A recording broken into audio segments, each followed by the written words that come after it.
Sa paglabas ng Christmas Station ID ng ABS-CBN o ng Kapamilya Network, ay tila nga bang may iilan ang nanadismaya o nalungkot dahil di umano'y hindi naging fair ang exposure ng iilang artists o celebrities. Isa nga dito ay ang mga fans ng Kim Pao na sina Kim Chiu at Paolo Avellino.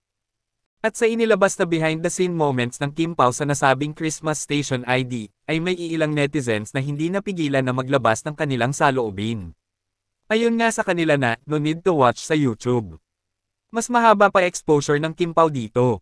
At bakit naman ako manood ng YouTube? Na ang iksi lang ng exposure ng Kim Pao.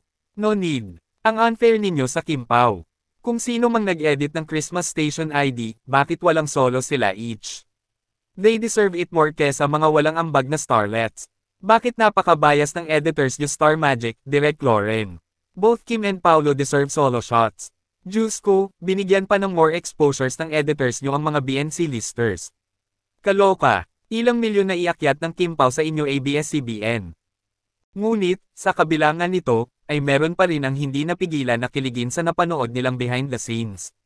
Ayon nga sa isang netizen na, I can feel the love, joy, and hope of these two for each other. Eyes and body language cannot lie. Kayo, anong masasabi nyo tungkol dito? Just comment down below.